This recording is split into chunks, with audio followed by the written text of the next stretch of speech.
कभी कभी पुलिस के सामने भी कुछ ऐसे मामले आ जाते हैं जिसे सॉल्व करने में पुलिस के भी पसीने छूट जाते हैं और अपराधी काफ़ी सुकून के साथ अपने जीवन को व्यतीत कर रहे होते हैं, क्योंकि उन्हें पूरा भरोसा होता है कि शायद वो कभी पकड़े नहीं जाएंगे। लेकिन वो भूल जाते हैं कि इंसान जैसा कर्म करता है, एक न एक दिन उसे अपने कर्मों का फल जरूर मिलता है। आज की कहानी में भी बिल्कुल ऐसा ही कुछ होता है, लेकिन पुलिस इस मामले को मात्र 2 दिनों के भीतर ही सॉल्व कर देती है। नमस्कार, प्रणाम, मैं आपका भाई, आपका दोस्त अभय, और आप देख रहे हैं द कीप क्राइम। दोस्तों, आज की जो सच्ची कहानी मैं आपको सुनाने जा रहा हूँ, ये सच्ची कहानी है उत्तराखंड प्रदेश के नैनीताल जिले की। नैनीताल का एक थाना पड़ता है रामपुर, और इसी रामपुर थाना क्षेत्र के अंतर्गत एक इलाका आता है नंदपुरा, और इसी नंदपुरा इलाके का रहने वाला है कुलदीप महेश्वरी। बात कर रहा हूं मैं 15 जून 2024 की सुबह की। दरअसल कुलदीप किसी काम से गांव के बाहर नहर किनारे होते हुए मार्केट जा रहा था, तो देखता है कि नहर के अंदर एक महिला की डेड बॉडी पड़ी है। कुलदीप जैसे ही इस तरह का नज़ारा देखता है, इस बात की जानकारी नज़दीकी थाने में दे देता है। इधर रामपुर पुलिस को जैसे ही मालूम चलता है, पुलिस फौरन ही अपनी टीम के साथ घटनास्थल पर पहुंचती है। पुलिस जब उस डेड बॉडी को चेक करती है, तो मालूम चलता है कि मरने वाली महिला की उम्र लगभग 26 से 28 साल के आसपास है। दरअसल उसके चेहरे पर कोई केमिकल डालकर उसे बुरी तरीके से जला दिया गया था, जिसकी वजह से उसे पहचान पाना भी काफ़ी मुश्किल हो रहा था। पुलिस जब उस डेड बॉडी के बारे में वहां मौजूद लोगों से पूछताछ करती है, तो कोई भी व्यक्ति उस डेड बॉडी की शिनाख्त भी नहीं कर पाता है। इसीलिए पुलिस सबसे पहले डेड बॉडी को अपने कब्जे में लेकर पोस्टमार्टम के लिए भेज देती है, और फिर इस मामले की जांच पड़ताल करना शुरू करती है। लेकिन पुलिस के लिए भी सबसे बड़ी प्रॉब्लम ये हो जाती है कि जब तक मरने वाली महिला की शिनाख्त नहीं हो जाती है, पुलिस इस मामले में एक कदम आगे नहीं बढ़ा सकती है। इसीलिए पुलिस उस महिला की शिनाख्त कराने के लिए उसका एक फोटो सोशल मीडिया पर अपलोड करती है। लेकिन पुलिस जैसे ही इस फोटो को सोशल मीडिया पर अपलोड करती है, देखते ही देखते काफ़ी तेज़ी से वायरल हो जाता है।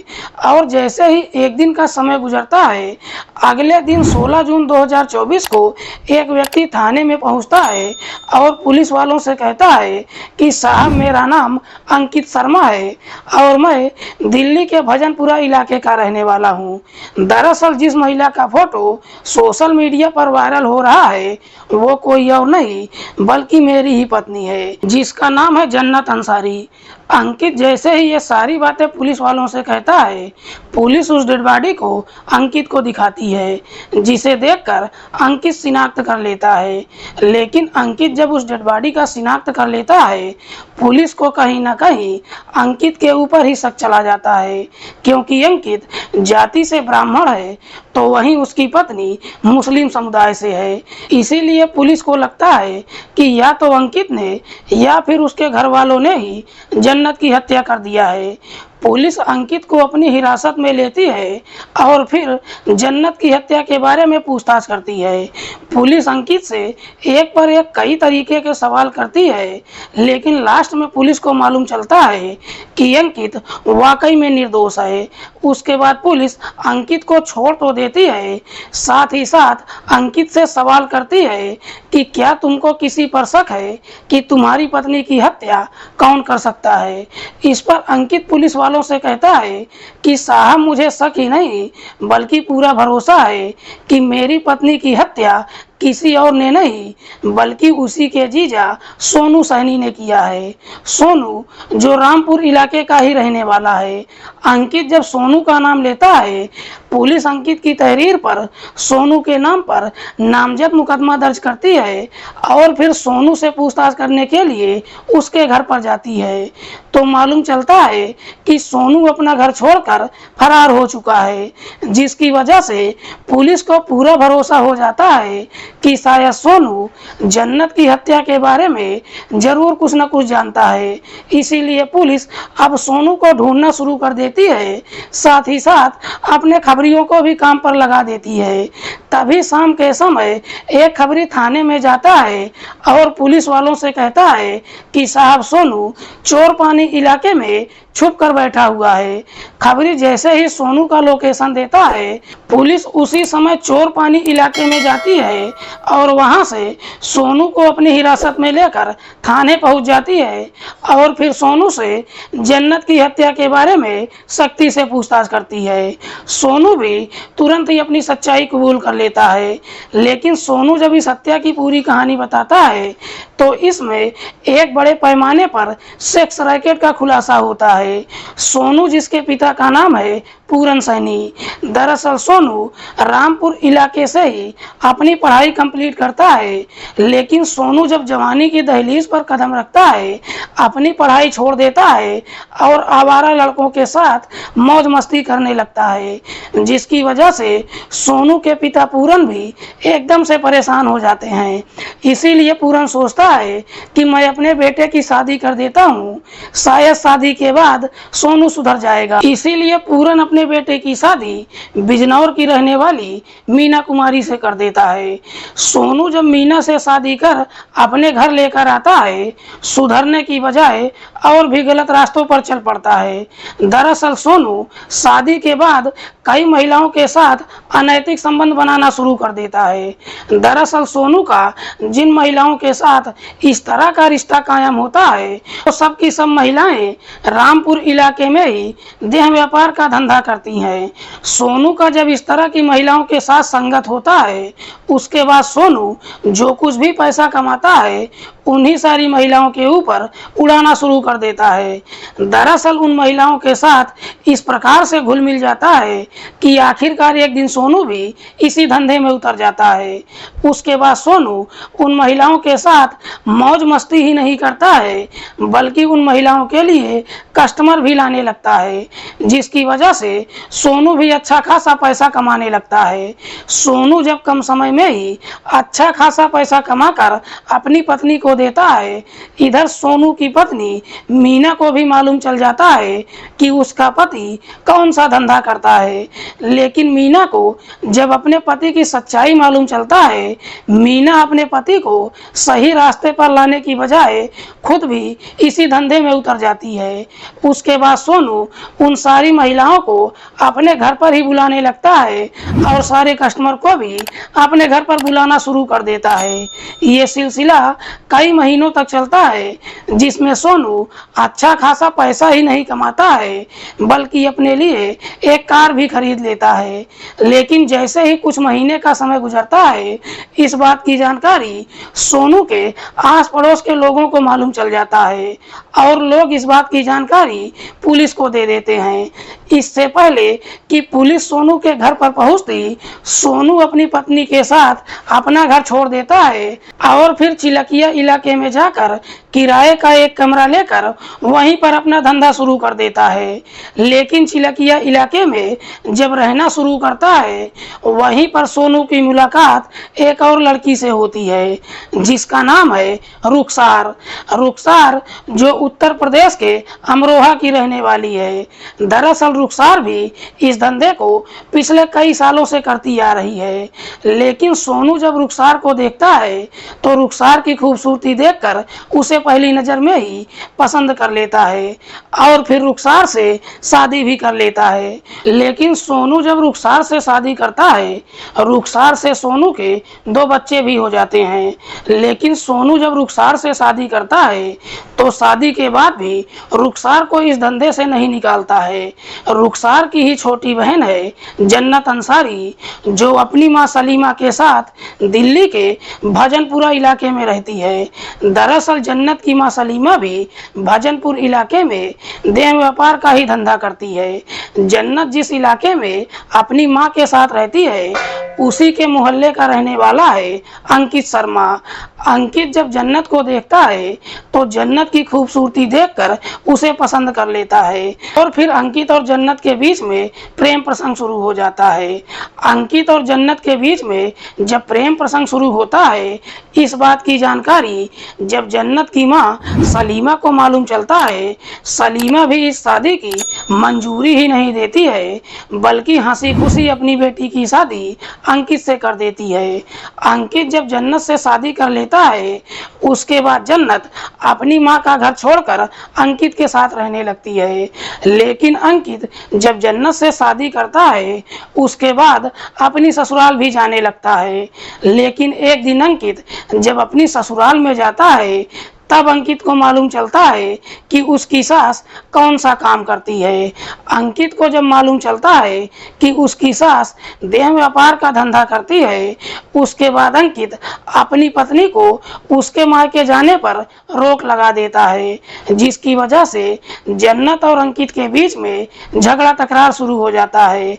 और आखिरकार ये झगड़ा तकरार इस प्रकार से आगे बढ़ जाता है कि अब ये मामला अदालत तक पहुंच जाता है, जिसकी वजह से जन्नत अपने पति को छोड़कर रामपुर इलाके में अपनी बड़ी बहन रुखसार के पास चली जाती है। लेकिन जन्नत जब रुखसार के पास जाती है, उसके कुछ ही दिनों के बाद रुखसार का भी अपने पति सोनू के साथ इसी धंधे को लेकर झगड़ा तकरार शुरू हो जाता है, जिसकी वजह से रुखसार भी गुस्से में आकर अपने पति को छोड़कर अलग से किराए का एक कमरा लेकर अपना धंधा शुरू कर देती है। इधर जन्नत जब अपनी बहन के पास रहने लगती है, अब उसे समझ में नहीं आता है कि आखिरकार वो क्या करे। इधर सोनू जब जन्नत को देखता है, तो जन्नत की खूबसूरती देखकर सोनू को लगता है कि अगर जन्नत भी इस धंधे में उतर जाए तो कम समय में ही वो अच्छा खासा पैसा कमा लेगा। यही सोचकर सोनू जन्नत से बातचीत करना शुरू करता है और आखिरकार बातों ही बातों में जन्नत को भी फंसा लेता है। जन्नत जब सोनू की बातों में आ जाती है, उसके बाद सोनू बगल में ही किराए का एक कमरा लेकर जन्नत को दे देता है और उसकी देखभाल करने के लिए वहां पर एक महिला भी रख देता है। दरअसल जन्नत का सारा खर्चा सोनू ही उठाने लगता है। जब कुछ दिन का समय गुजरता है, एक दिन सोनू जन्नत से कहता है कि तुम भी इस धंधे में उतर जाओ। लेकिन जन्नत को जब धंधे में उतरने के लिए कहता है, जन्नत उसे साफ मना कर देती है। जन्नत सोनू से कहती है कि मैं पहले जो गलतियां कर चुकी हूँ, उसे दोबारा नहीं करना चाहती हूँ। जन्नत जब मना कर देती है, सोनू को भी समझ में नहीं आता है कि आखिरकार उसने जन्नत के ऊपर जो पैसा लुटाया है, उन पैसों की वसूली कैसे करेगा। इसीलिए सोनू जन्नत को इस धंधे में उतारने के लिए एक षड्यंत्र बनाता है।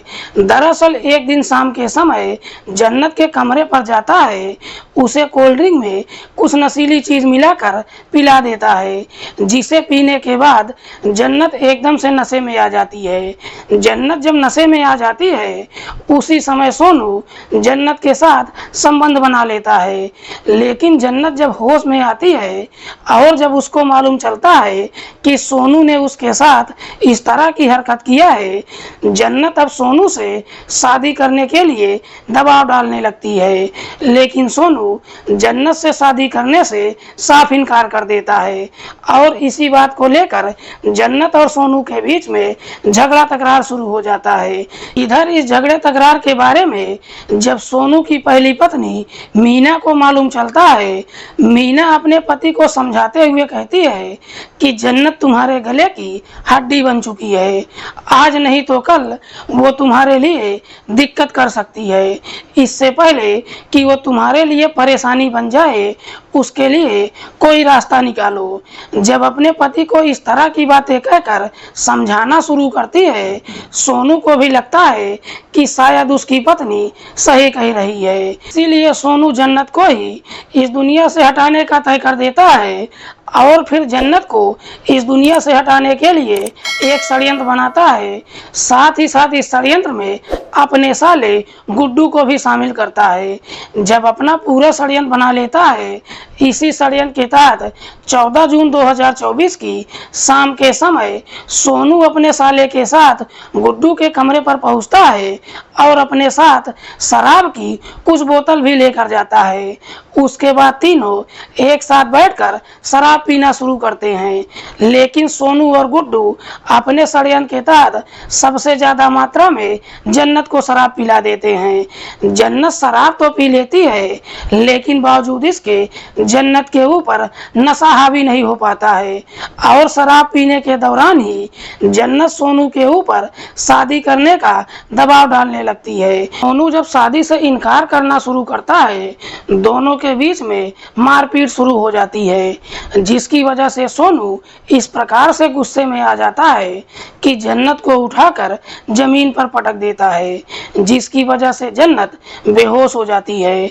जन्नत जब बेहोश हो जाती है, उसके बाद सोनू और गुड्डू जन्नत को कमरे में खींच कर लेकर जाते हैं और एक इलेक्ट्रिक वायर को उसके गले में फंसाकर तब तक जोर से खींचते हैं जब तक जन्नत की मौत नहीं हो जाती है।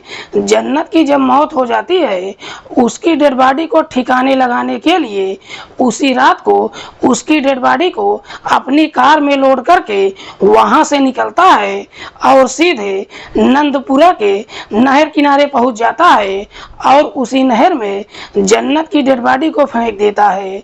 जन्नत की शिनाख्त ना हो पाए, इसके लिए नजदीकी पेट्रोल पंप पर जाता है। वहां से पेट्रोल लेकर फिर से नहर पर पहुंचता है और उस पेट्रोल को जन्नत के शरीर पर डालकर आग के हवाले कर देता है, लेकिन खुशकिस्मती से जन्नत का पूरा शरीर नहीं जल पाता है। पुलिस जब उसकी डेड बॉडी को अपने कब्जे में लेती है, उसका फोटो खींचकर सोशल मीडिया पर अपलोड कर देती है। आखिरकार वो फोटो जन्नत के पति अंकित तक पहुंच जाता है। वाकई में सोनू जब ये पूरी कहानी पुलिस को बताता है, पुलिस अंकित की तहरीर पर सोनू के साले गुड्डू को भी गिरफ्तार करके लाती है। फिलहाल पुलिस ने इन दोनों आरोपियों को अपनी हिरासत में लेकर जेल भेज दिया है। दोस्तों, इस पूरे घटना के बारे में आप क्या सोचते हैं? आप अपनी राय कमेंट बॉक्स में हमको जरूर दीजिएगा। मिलते हैं किसी और सच्ची कहानी के साथ, तब तक के लिए नमस्कार, जय हिंद।